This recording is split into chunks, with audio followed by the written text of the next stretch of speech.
Boa noite a todas, boa noite a todos.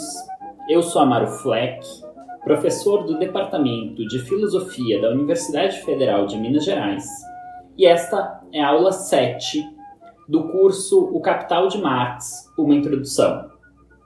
A aula 7, intitulada A Teoria do Mais-Valor, vai tratar do capítulo 5 de O Capital de Marx, capítulo intitulado O Processo de Trabalho e o Processo de Valorização. Na nossa última aula, nós vimos que o dinheiro cumpre principalmente 3 funções. A primeira, de medida de valor, a segunda, de padrão de preços, e a terceira, de dinheiro propriamente dito, como unidade das 2 funções anteriores. Ao analisar as passagens sobre o dinheiro, a gente constatou que o valor para Marx é uma relação social e que as mercadorias se comparam na relação de troca sempre como representantes de sua espécie e, portanto, em sua determinação de valor se considera questões de oferta e de demanda, pois é isso o que define se o tempo de trabalho abstrato em questão é socialmente necessário ou socialmente supérfluo. Vimos também que capital é valor que se valoriza, um montante de valor que, assumindo sucessivamente a forma de dinheiro e de mercadoria, aumenta a sua própria grandeza. Ele é, nas palavras de Marx, um sujeito automático, o agente de seu próprio processo de valorização. Há 3 tipos de capital: o capital comercial, cuja valorização ocorre por meio da compra e venda de mercadorias, o capital financeiro, ou também chamado de capital usurário ou de capital a juros, cuja valorização ocorre por meio do empréstimo de dinheiro, e, por fim, o capital industrial, cuja valorização ocorre por meio da produção de mercadorias. Marx vai se ocupar apenas do capital industrial no primeiro livro de O Capital.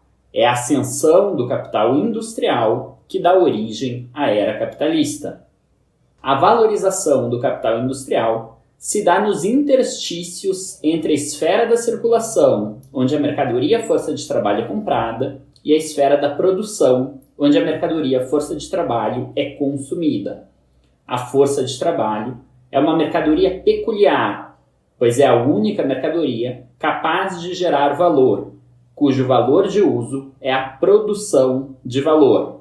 Lembrando sempre que valor é tempo de trabalho abstrato socialmente necessário. Tudo isso nós vimos na nossa última aula. A aula de hoje está dividida em 3 blocos. No primeiro bloco, a gente vai fazer algumas observações sobre o conceito de trabalho e comentar a primeira parte do capítulo 5, o processo de trabalho. No segundo bloco, faremos alguns comentários sobre o processo de valorização e comentaremos a segunda parte do capítulo 5. E, por fim, no terceiro bloco, intitulado A Teoria do Mais-Valor, a gente vai fazer alguns comentários sobre essa teoria, analisando, sobretudo, algumas interpretações equivocadas sobre essa questão, e, em especial, indicando algumas poucas observações, fazendo tão somente um vislumbre sobre a discussão acerca do conceito de justiça e de injustiça no que se refere especificamente ao problema da exploração do trabalho e da extração de mais valor. Nunca é demais recordar que estas aulas vêm acompanhadas na descrição do episódio de um link, e que nesse link se encontra um arquivo em PDF, e nesse arquivo em PDF estão todas as citações, todas as passagens que eu menciono nessa aula, assim como as referências e alguns esquemas.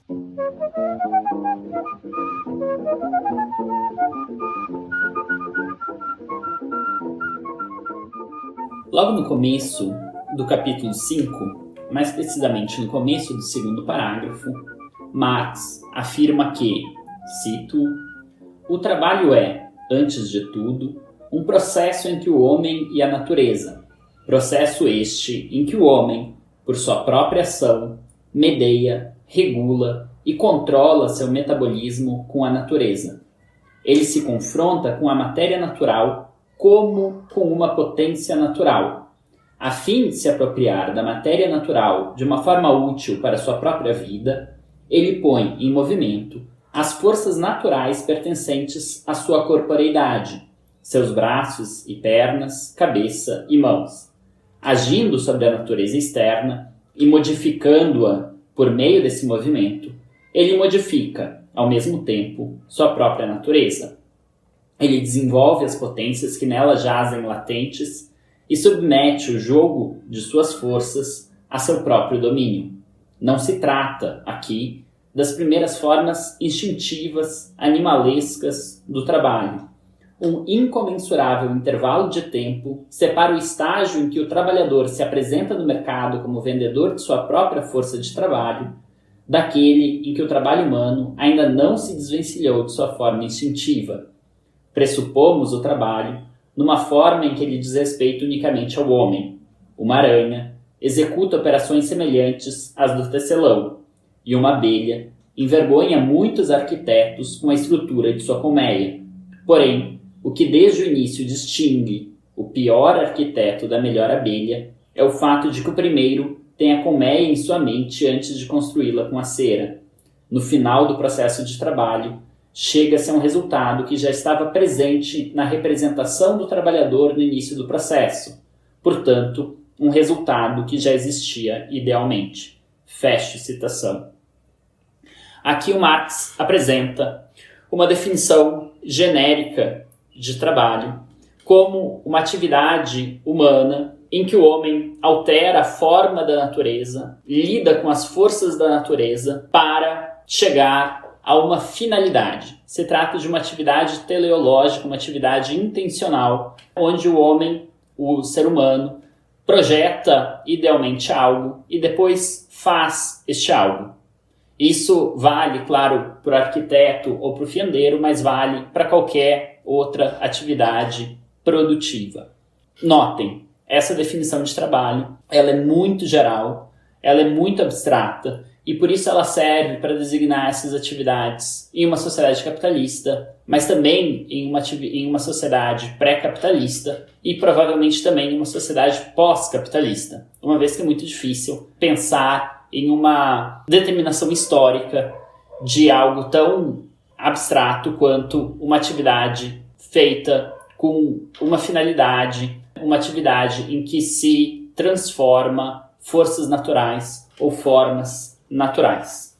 Essa passagem é muitas vezes mencionada como sendo algo muito importante para uma certa concepção, podemos dizer, antropológica de Marx, onde estaria em jogo aqui uma certa definição da essência humana, uma certa definição da natureza humana. Porém, eu acho que cabe observar, ter um pouco de cuidado para evitar uma certa sobrevalorização dessa passagem, porque em outras passagens o Marx atenuou um pouco a importância de uma definição tão genérica e tão abstrata. Por exemplo, já bem mais para frente, no Capital, mais precisamente para quem tem a edição do Boitempo, de 2013, na página 577, para quem não tem, logo no começo do capítulo 14, intitulado Mais Valor Absoluto e Relativo, o Marx afirma, e cito novamente, inicialmente, consideramos o processo de trabalho de modo abstrato, ver capítulo 5, independente de suas formas históricas, como processo entre homem e natureza. Enquanto o processo de trabalho permanece puramente individual, o mesmo trabalhador reúne, em si, todas as funções que mais tarde se apartam umas das outras. Em seu ato individual de apropriação de objetos da natureza para suas finalidades vitais, ele controla a si mesmo. Mais tarde, ele é que será controlado.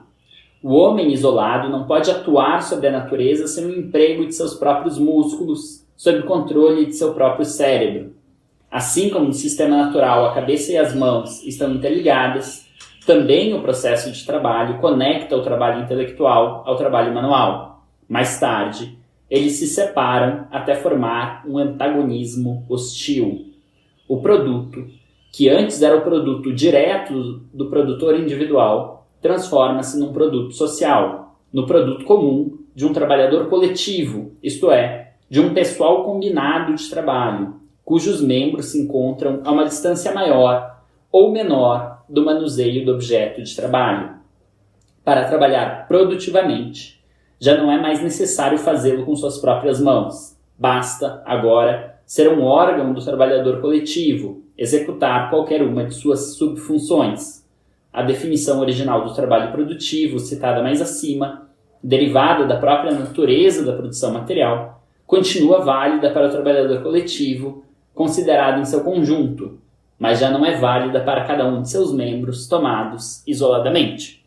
Nessa segunda passagem, o Marx marca algumas distinções, afirmando que aquele conceito muito genérico que ele apresentou lá no começo, no capítulo 5, que a gente acabou de mencionar, ele não serviria exatamente para uma sociedade capitalista avançada, porque nessa sociedade capitalista avançada já não é o produtor individual que projeta o produto do seu trabalho antes de realizá-lo, que primeiro faz uma espécie de engenharia mental e cria o seu produto na imaginação para depois fabricá-lo, mas agora quem faz isso é o trabalhador coletivo, né? O conjunto dos trabalhadores, e cada trabalhador individual passa a ser um mero órgão, um mero membro desse trabalhador coletivo. Isso gera algumas diferenças em relação a esse conceito mais genérico de trabalho como atividade produtiva intencional, porém, ainda assim, essa definição segue valendo, ao menos quando se pensa em termos coletivos, em termos de um trabalhador coletivo, como poderia ser o caso de uma cooperação, como poderia ser o caso de uma manufatura, ou como pode ser o caso de uma indústria. Porém, essa concepção mais genérica e abstrata do trabalho como atividade produtiva e intencional contrasta, ou pelo menos melhor examinada, eu diria, em algumas passagens dos Grundrisse. E aí eu gostaria muito de mencionar duas passagens que estão numa parte dos Grundrisse chamada Introdução. Primeira passagem, cito Marx. O trabalho parece uma categoria muito simples. A representação do trabalho nessa universalidade, como o trabalho em geral, também é muito antiga. Contudo, concebido economicamente nessa simplicidade, o trabalho é uma categoria tão moderna quanto as relações que geram essa simples abstração. Fecho citação. Essa é uma passagem crucial para o debate. O Marx está afirmando, olha, trabalho parece ser uma categoria simples. Esse ênfase nesse parece. Aqui acontece algo semelhante com a mercadoria. A mercadoria parece ser uma categoria simples, mas a análise dela mostra ela como algo muito misterioso, como algo muito enigmático. Marx não diz que a categoria de trabalho é muito enigmática, mas ele diz que a categoria do trabalho parece ser muito simples, mas na verdade ela não o é. Não é uma categoria muito simples. E aqui, depois ele acrescenta, olha, trabalho entendido nessa universalidade como trabalho em geral, ou seja, como um tipo de atividade que engloba um conjunto de fazeres muito distinto, como limpar uma casa, produzir alimentos, cozinhar, ensinar, cuidar de idosos, produzir bombas atômicas, produzir armamentos, produzir carros, São atividades completamente diferentes entre si, mas todas são englobadas como sendo trabalho. Nessa categoria, nessa universalidade, ainda assim, a categoria de trabalho é muito antiga. Porém, essa universalidade, ela só passa a ser concebida de forma simples, como uma categoria evidente, como uma categoria um tanto óbvia na modernidade. E por isso, diz Marx, o trabalho é uma categoria tão moderna quanto as relações que engendram essa simples abstração. E com isso, Marx, de fato, faz uma observação que poderia ser, digamos, comprovada ou que tem evidências etimológicas. De fato, o trabalho é uma categoria moderna no sentido de que só em línguas modernas há termos para designar, né, com um mesmo termo, todo esse conjunto tão diferente de atividades, um termo que consiga englobar todo esse amplo conjunto de atividades diferentes. E o próprio Marx esclarece bastante o que ele afirma nessa passagem, em uma passagem que vem logo a seguir e que eu cito a partir de agora, uma passagem um tanto longa novamente. Diz o Marx: a indiferença diante de um determinado tipo de trabalho pressupõe uma totalidade muito desenvolvida de tipos efetivos de trabalho, nenhum dos quais predomina sobre os demais. Portanto, as abstrações mais gerais surgem unicamente com um desenvolvimento concreto mais rico, ali onde um aspecto aparece como comum a muitos, comum a todos. Nesse caso, deixa de poder ser pensado exclusivamente em uma forma particular. Por outro lado, essa abstração do trabalho em geral não é apenas o resultado mental de uma totalidade concreta de trabalhos. A indiferença em relação ao trabalho determinado corresponde a uma forma de sociedade em que os indivíduos passam com facilidade de um trabalho a outro e em que o tipo determinado do trabalho é para eles contingente e, por conseguinte, indiferente. Nesse caso, o trabalho deveio, não somente enquanto categoria, mas na efetividade, meio para a criação da riqueza em geral e, como determinação, deixou de estar ligado aos indivíduos em uma particularidade. Um tal estado de coisas encontra-se no mais alto grau de desenvolvimento, na mais moderna forma de existência da sociedade burguesa, os Estados Unidos. Logo, só nos Estados Unidos, a abstração da categoria trabalho, trabalho em geral, trabalho puro e simples, o ponto de partida da economia moderna, devém verdadeira na prática. Por conseguinte, a abstração mais simples, que a economia moderna coloca no primeiro plano e que exprime uma relação muito antiga e válida para todas as formas de sociedade, tal abstração só aparece verdadeira na prática como categoria da sociedade mais moderna. Esse exemplo do trabalho mostra com clareza como as próprias categorias mais abstratas, apesar de sua validade para todas as épocas, justamente por causa de sua abstração, na determinabilidade dessa própria abstração, são igualmente produto de relações históricas e têm sua plena validade só para essas relações e no interior delas. Fecho citação. Nessas duas passagens dos Grundrisse, o que Marx afirma é que a categoria de trabalho é uma categoria, ela também, historicamente determinada, de forma que na modernidade os indivíduos trabalham enquanto que em outras sociedades eles pelo menos compreendem a sua própria atividade a partir de diversas outras designações, que não o de trabalho. Eu sugiro que a definição mais simples para a categoria trabalho, uma definição que o próprio Marx nunca utiliza de forma direta, né, mas que serve para a forma como Marx utiliza esse conceito, seria de atividade heterônoma. O que caracteriza, o que torna algo ser trabalho é o fato dessa atividade não ser feita com vistas ao próprio consumo, diretamente ao consumo do que está sendo produzido ou do que está sendo feito, e sim o fato de que essa atividade está sendo ordenada por alguém ou sendo feita com vistas a alguém e não simplesmente feitas com vistas a alguém por uma relação de dádiva ou de cuidado, mas sim por intermédio do dinheiro, por intermédio da troca. Por isso, aqui acontece algo muito semelhante com a distinção entre mercadoria e não mercadoria. Se eu planto um tomate e como o tomate, consumo o tomate ou dou o tomate como presente para outra pessoa, então esse tomate não assume a forma de mercadoria e não é uma mercadoria. Se eu planto tomates e vendo ele no mercado, então esse tomate é uma mercadoria. A mesma coisa acontece com a atividade que produz o tomate. Se eu planto tomate e consumo tomate, a minha família consome tomate, os meus amigos consomem o tomate, ou eu dou o tomate de presente, a atividade de plantar tomate não é considerada trabalho. Mas se essa atividade foi feita com vistas a produzir algo que possa ser vendido e em troca eu receber um pagamento, então essa atividade passa a ser considerada como trabalho.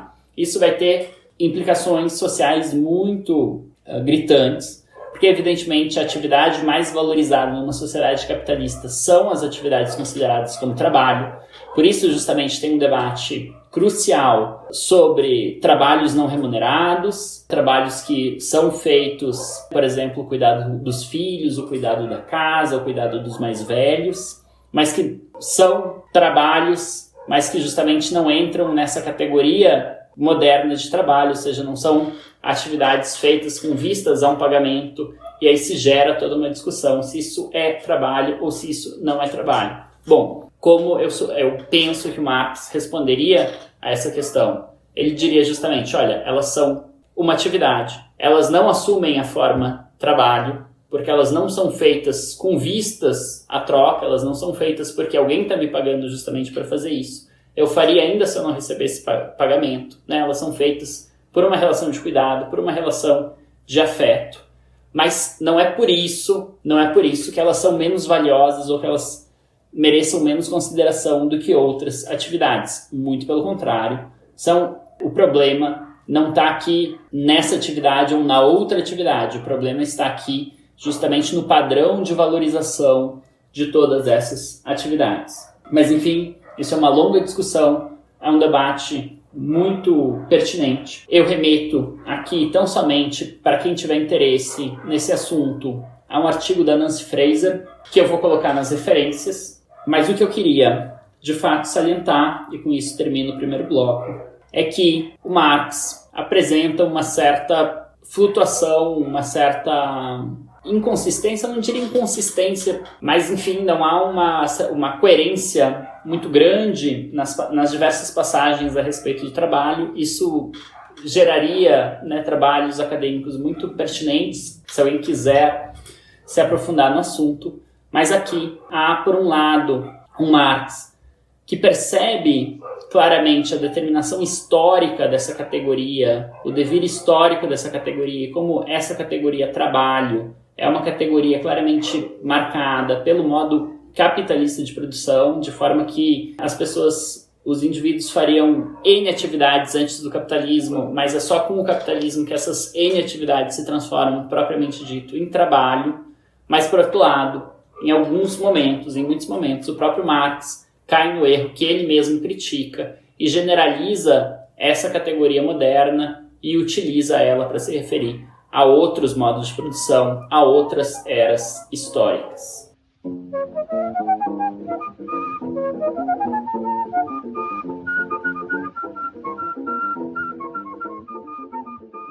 Passemos agora para a segunda parte do capítulo 5, intitulada O Processo de Valorização. É nessa parte que o Marx vai expor propriamente a sua teoria do mais-valor. Nessa parte, em especial quando lida juntamente com a terceira parte, em especial com a terceira parte do quarto capítulo, no qual ele fala da força de trabalho. A gente viu, no final do quarto capítulo, que a força de trabalho é uma mercadoria, que ela é comprada na esfera da circulação e que o valor de troca que é pago por essa mercadoria vai ser o salário que o trabalhador vai receber. Então, aquele é o valor de troca dessa mercadoria. O que a gente vai ver agora é como essa mercadoria é consumida, não na esfera da circulação, evidentemente, porque nenhuma mercadoria é consumida na esfera da circulação, e sim na esfera da produção. Essa é uma mercadoria muito peculiar, a força de trabalho, né, é uma mercadoria muito peculiar, porque ela é consumida na esfera da produção.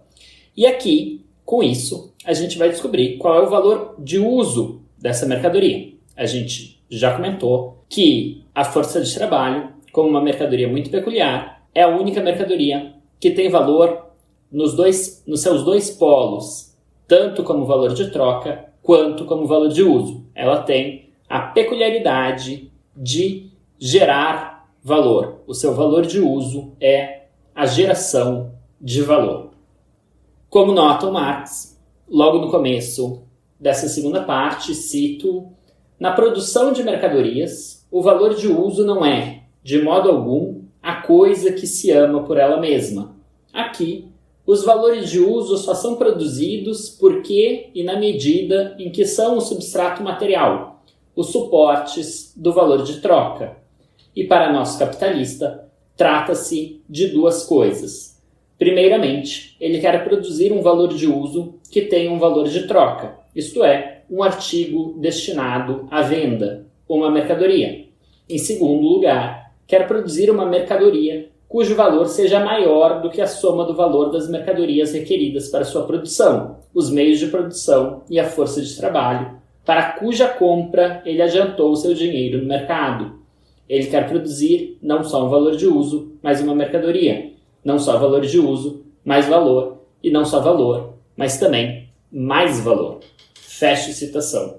O Marx vai usar um exemplo para expor o processo de valorização e, por conseguinte, também a extração de mais valor. E o exemplo que o Marx vai dar ao longo dessa segunda parte do quinto capítulo, para quem tiver a edição da Boitempo de 2013, isso se encontra entre a página 264 e a 267, vai ser o exemplo do Marx vai ser a produção do fio, ou, em outras palavras, a transformação de algodão em fio. Notem, o raciocínio aqui, a leitura aqui é um pouco atrapalhada pelas unidades de medida, que são as unidades de medida britânicas vigentes no século XIX. Tá? Então, para começar, o exemplo dele é a transformação de 10 libras de algodão em 10 libras de fio. Essas libras aqui não é a moeda, não é a libra esterlina, e sim o peso, né? Então, se tratam de 10 libras de algodão, do peso de 10 libras, algo que corresponde aproximadamente a 4,5 kg. Então, a gente tem 4,5 kg de algodão e se vai transformar esses 4,5 kg de algodão em 4,5 kg de fio. O capitalista não produz o algodão. Ele compra o algodão e essa vai ser a matéria-prima que ele vai utilizar. Claro que ele vai usar outras matérias-primas, mas o fio é feito praticamente quase só de algodão. Então, aqui o algodão representa a totalidade da matéria-prima que o capitalista vai usar para transformar o algodão em fio. Ele vai no mercado e compra esses 4,5 kg de algodão por 10 xelins. O que é um xelin? Xelin é uma unidade da moeda em questão é a libra esterlina. Uma libra esterlina vale 20 xelins e cada xelin vale 12 pence.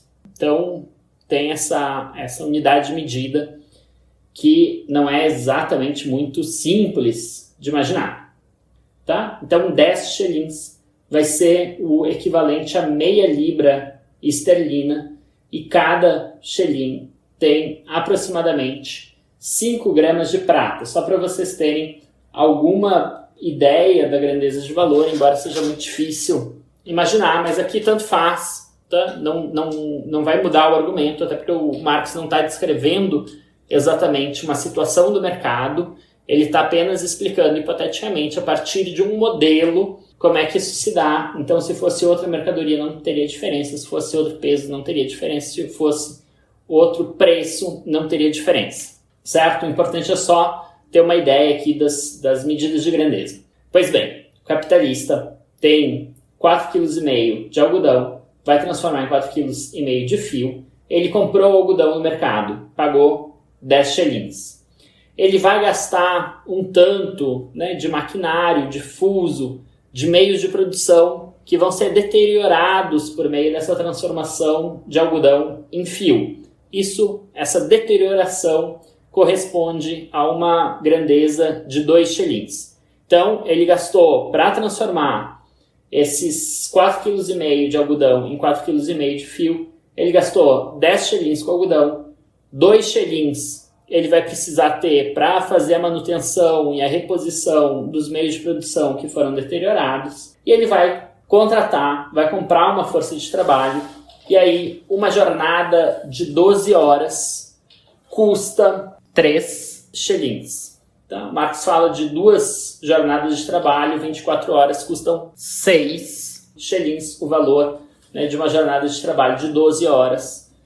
Aí no final, em meados para o final do século XIX, no Reino Unido, custaria 3 shillings e uma jornada de trabalho teria 12 horas. Tinha 12 horas. Um fiandeiro não precisa de 12 horas para transformar 4,5 kg de algodão em 4,5 kg de fio, para transformar 10 libras de algodão em 10 libras de fio. Ele consegue fazer isso em 6 horas, tá? Em meia jornada de trabalho.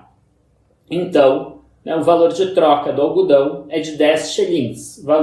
O seu valor corresponde a 20 horas de trabalho abstrato socialmente necessário, de tempo de trabalho abstrato socialmente necessário.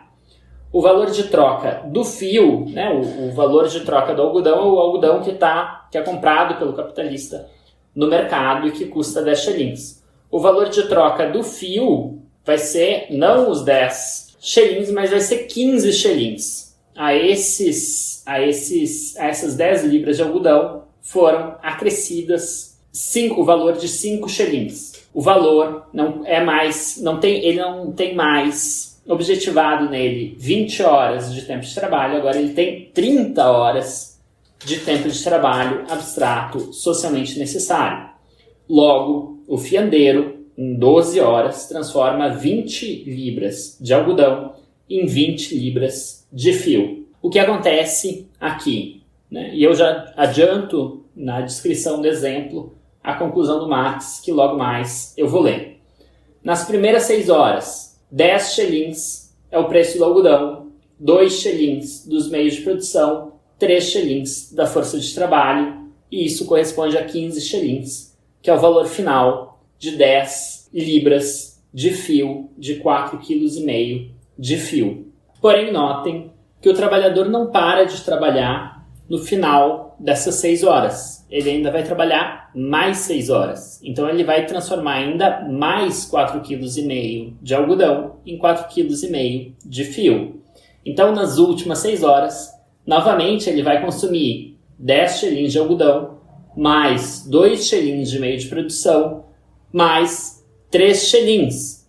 Só que aqui, esses 3 shillings não vão ser necessários para pagar a sua força de trabalho, porque a sua força de trabalho custou, em um dia, 3 shillings. O trabalhador custa, né, a mercadoria força de trabalho custa, neste caso, 3 shillings a diária. Então, esses 3 shillings que ele agora vai objetificar no fio, não vão ser mais o pagamento da sua força de trabalho, e sim a criação de mais valor. Então, esses 3 shillings acrescidos ao algodão, agora transformado em fio, nas últimas 6 horas, vão corresponder à grandeza do mais valor. E aqui, novamente, a gente tem o valor do fio de 15 shillings. Cito agora, dado este exemplo, que é o exemplo do próprio Marx, cito a conclusão que o Marx tira desse exemplo. Cito Marx. O trabalhador encontra, na oficina, os meios de produção necessários não para um processo de trabalho de 6, mas de 12 horas. Assim como 10 libras de algodão absorveram 6 horas de trabalho e se transformaram em 10 libras de fio, 20 libras de algodão absorverão 12 horas de trabalho e se transformarão em 20 libras de fio. Consideremos o produto do processo prolongado de trabalho. Nas 20 libras de fio estão objetivadas, agora, 5 jornadas de trabalho, das quais 4 foram empregadas na produção do algodão e dos fusos, e uma foi absorvida pelo algodão durante o processo de fiação. A expressão em ouro das 5 jornadas de trabalho é 30 shillings ou 1 libra e 10 shillings. Lembrando que 1 libra corresponde a 20 shillings. Sigo citando Marx.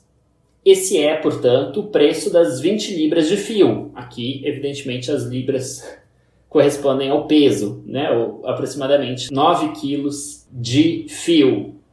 A libra de fio continua a custar 1,06 shillings, mas a quantidade de valor das mercadorias lançadas no processo soma 27 shillings. O valor do fio é de 30 shillings. O valor do produto aumentou 1/9 sobre o valor adiantado em sua produção. Desse modo, 27 shillings transformaram-se em 30 shillings, criando um mais valor de 3 shillings. No final das contas, o truque deu certo. O dinheiro converteu-se em capital. Todas as condições do problema foram satisfeitas, sem que tenha ocorrido qualquer violação das leis da troca de mercadorias. Trocou-se equivalente por equivalente. Como comprador, o capitalista pagou o devido valor por cada mercadoria: algodão, fusos, força de trabalho. Em seguida, fez o mesmo que costuma fazer todo comprador de mercadorias: consumiu seu valor de uso. Do processo de consumo da força de trabalho, que é ao mesmo tempo o processo de produção da mercadoria, resultou um produto de 20 libras de fio com um valor de 30 shillings. Agora, o capitalista retorna ao mercado, mas não para comprar, como antes, e sim para vender mercadoria. Ele vende a libra de fio por 1,06 shillings, nem um centavo acima ou abaixo do seu valor. E, no entanto, ele tira de circulação 3 shillings a mais do que a quantia que nela colocou. Esse ciclo inteiro, a transformação de seu dinheiro em capital, ocorre no interior da esfera da circulação e, ao mesmo tempo, fora dela. Ele é mediado pela circulação, porque é determinado pela compra da força de trabalho no mercado, mas ocorre fora da circulação, pois esta apenas dá início ao processo de valorização que tem lugar na esfera da produção. Fecho citação. Nesse exemplo dado pelo Marx, o valor de troca da mercadoria força de trabalho corresponde à grandeza de 3 shillings a diária. Ou seja, um fiandeiro, o valor da força de trabalho de um fiandeiro durante 12 horas, uma jornada de 12 horas, corresponde à grandeza de 3 shillings. Vale 3 shillings. Outra coisa, outra grandeza, é o valor de uso que ela gera ao ser consumida. O fiandeiro, durante as suas 12 horas de trabalho, ele não gera 3 shillings, ele gera 6 shillings. Então aqui, a forma mais simples de explicar a extração de mais valor é considerar a diferença entre o valor de troca da mercadoria força de trabalho, o que é pago ao trabalhador como salário, e o valor de uso que esta mercadoria força de trabalho gera durante o seu consumo, algo que ocorre na esfera da produção. Nesse caso, 6 shillings. Nesse caso, o valor de uso corresponde ao dobro do seu valor de troca. Essa, depois a gente vai ver, isso é a taxa de mais valor, mas esse não é uma medida, uma grandeza estável, uma grandeza que precisa ser o dobro. Ela pode ser de qualquer outra ordem de grandeza, mas neste caso é o dobro. Eu fiz um segundo exemplo muito simples, só para simplificar um pouco, deixar ele um pouquinho mais claro, sem ficar recorrendo aqui às unidades de medida do Reino Unido do século XIX, ou seja, passando tudo para real e para quilos, para a gente ter uma facilitação. Então, imaginem agora a produção de 50 sapatos. Algo completamente fictício, tá? Eu não estou usando esses valores como se eles fossem algo realmente existente no mercado, como se fosse esse o preço, por exemplo, de couro, cadastro, etc. São números simplesmente inventados a fim apenas de exemplificar o caso de uma forma um pouco mais simples. Então tem a produção de 50 sapatos. A matéria-prima, couro, cadastro, etc., foi comprada pelo capitalista por R$1.000 no mercado. Os meios de produção consumidos correspondem a uma grandeza de R$200. Ou seja, o capitalista gasta para produzir 50 sapatos R$200. No que? Em energia elétrica, em custo de manutenção dos equipamentos, etc, etc, etc. E ele gasta, para pagar uma jornada de trabalho de 8 horas, ele gasta R$50. Ou seja, ele vai pagar aí um salário mínimo, aproximadamente um salário mínimo, para o operário que trabalha na sua fábrica. Em 8 horas, um operário de uma fábrica de sapatos é capaz de produzir 50 sapatos. O valor de troca dos 50 sapatos seria de R$ 1.300. Esses R$ 1.300 correspondem a uma grandeza de valor de 104 horas de trabalho, considerando que cada hora de trabalho, nesse caso, vale R$ 10. O valor de troca de cada hora de trabalho é R$ 10. Desses R$ 1.300, que é o valor de troca dos sapatos, a gente tem então, para descobrir quanto de mais valor está contido neles, a gente tem que tirar, em primeiro lugar, os R$ 1.000, que é a matéria-prima usada em sua fabricação, depois os R$ 200, que são os meios de produção consumidos em sua fabricação, e depois R$ 50, que é a força de trabalho que foi consumida, que foi comprada, adquirida. Essa força de trabalho de 8 horas que foi utilizada na produção desses 50 sapatos. Então, o que resta é uma grandeza de R$ 50, e isso corresponde ao mais-valor. Portanto, a quantidade mais valor contida em cada sapato, nesse caso, é de R$ 1. Trata-se, como eu mencionei antes, um exemplo fictício apenas para simplificar o caso, mas aqui a taxa de exploração, como a gente vai ver nas próximas aulas, é exatamente igual à do exemplo do Marx, ou seja, a quantidade de mais valor é igual à grandeza paga à força de trabalho, ou seja, capitalista fica com o mesmo valor, no caso, que ele pagou à força de trabalho.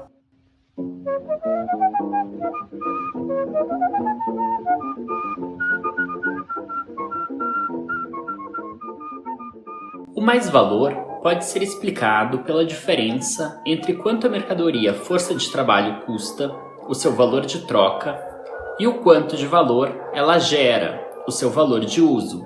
No exemplo de Marx, a força de trabalho custa 3 shillings e ela gera 6 shillings.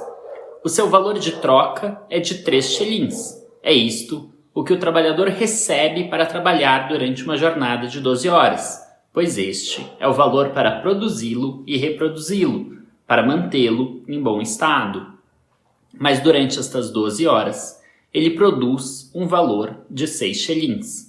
O valor que ele produz é o dobro do valor que ele custa. Notem que o valor do trabalho, em uma sociedade qualquer, não é o mesmo que o custo da força de trabalho. Nesta sociedade em questão, 1 shilling é o valor de 2 horas de trabalho, mas a força de trabalho vale tão somente meio shilling. Isto se dá porque 1 hora de trabalho, nas condições dadas em questão no exemplo, são capazes de produzir e reproduzir o suficiente para manter 2 trabalhadores em bom estado, e não somente 1. O próprio Marx utiliza a expressão trabalho pago para se referir ao tempo no qual o trabalhador gera o valor necessário para pagar sua própria força de trabalho, o tempo de trabalho necessário, e trabalho não pago para se referir ao mais trabalho, ao tempo de trabalho excedente, no qual o trabalhador produz mais valor.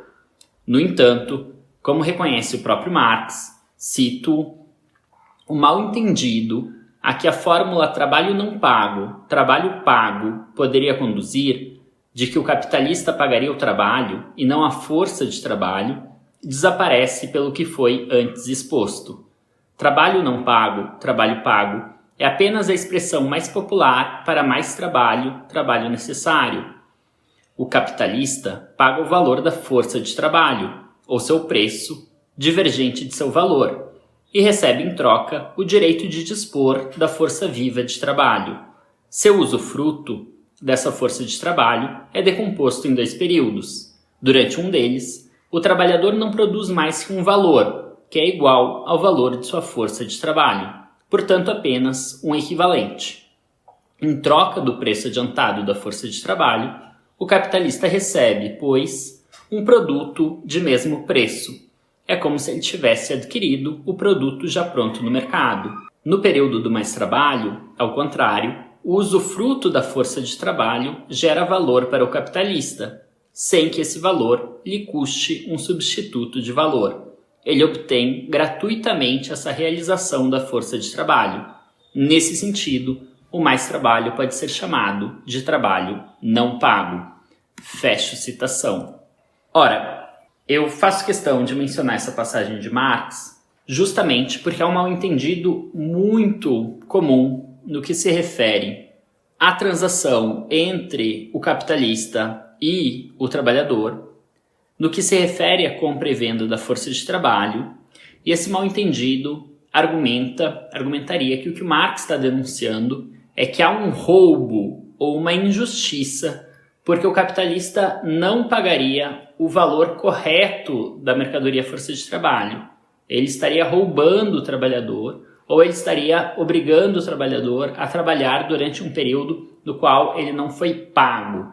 Essa é uma leitura equivocada, ou pelo menos não é assim que o mais-valor usualmente se dá. Esse pode ser o caso, por exemplo, se um capitalista compra uma força de trabalho, por exemplo, 10 horas de trabalho, paga por uma jornada de 10 horas de trabalho, mas obriga o trabalhador a trabalhar durante 12 horas. Nesse caso, sim, ele está roubando 2 horas do trabalhador, ele está fazendo o trabalhador trabalhar por 2 horas a mais do que o que ele contratou, né, quando ele comprou a mercadoria força de trabalho. Mas para Marx, isso é uma exceção, não é a regra. O capital pode se valorizar sem recorrer a esse tipo de exceção, sem recorrer a roubo, nesse caso. O que eu quero dizer com isso? Eu quero dizer com isso que o mais-valor, a teoria do mais-valor do Marx, não implica de modo algum que há um roubo da mercadoria força de trabalho ou que o capitalista não paga o valor da mercadoria força de trabalho quando contrata o trabalhador.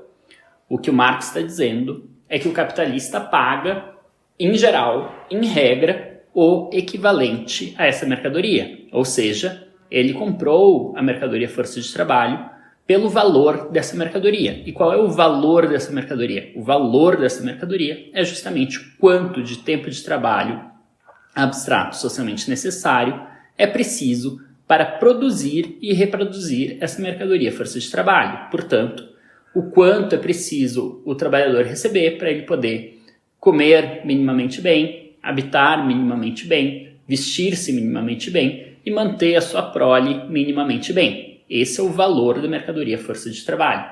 Acontece que o valor da mercadoria força de trabalho não é igual, não corresponde ao valor que essa mercadoria força de trabalho gera durante o seu consumo.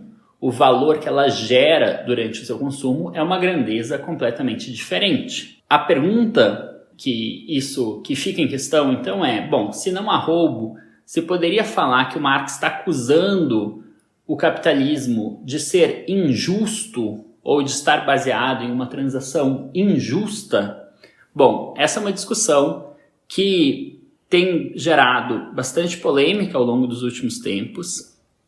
Tem uma longa bibliografia que foi muito bem compilada e resumida por um autor chamado Norman Gueras, num artigo chamado A Controvérsia sobre Marx e o Conceito de Justiça, que consta aqui nas referências. Recomendo a leitura desse artigo, porque ele faz um bom apanhado de todo o debate, de todo esse debate que aconteceu, sobretudo na filosofia anglo-saxã.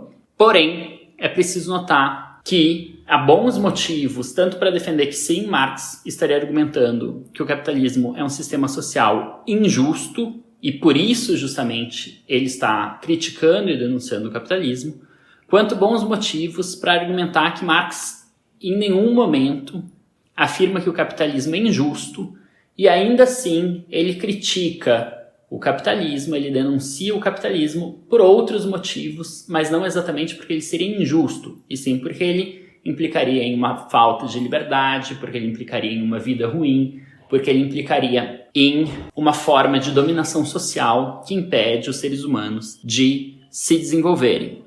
Pois bem, eu queria mencionar uma passagem do Marx que eu acho muito exemplar para afastar a tese de que o capitalismo seria injusto ou, pelo menos, de que esta transação da compra e da venda da mercadoria força de trabalho implica em uma injustiça. cito uma passagem do Marx presente justamente no 5º capítulo que a gente está aqui discutindo. Diz Marx: o valor de uso da força de trabalho, o próprio trabalho, pertence tão pouco a seu vendedor quanto o valor de uso do óleo pertence ao comerciante que o vendeu. O possuidor de dinheiro pagou o valor de um dia de força de trabalho. A ele pertence, portanto, o valor de uso dessa força de trabalho durante um dia, isto é, o trabalho de uma jornada. A circunstância na qual a manutenção diária da força de trabalho custa apenas meia jornada de trabalho, embora a força de trabalho possa atuar por uma jornada inteira e, consequentemente, o valor que ela cria durante uma jornada seja o dobro do seu próprio valor diário, tal circunstância é, certamente, uma grande vantagem para o comprador, mas de modo algum uma injustiça para com o vendedor. Fecho citação.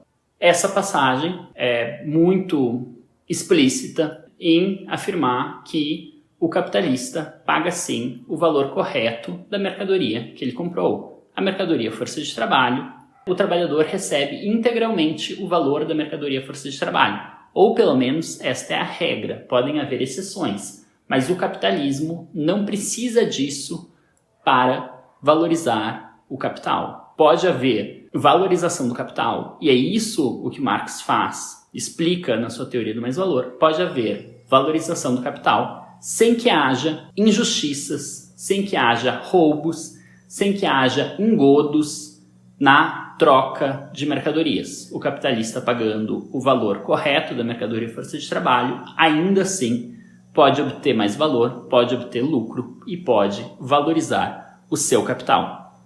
Ao longo do curso, a gente vai voltar a essa questão da injustiça para entender exatamente qual é o ponto da crítica que o Marx faz ao capitalismo. Como ficou mais ou menos claro, eu argumento que não se trata de uma crítica de que o capitalismo é necessariamente injusto por não pagar o valor correto do trabalho.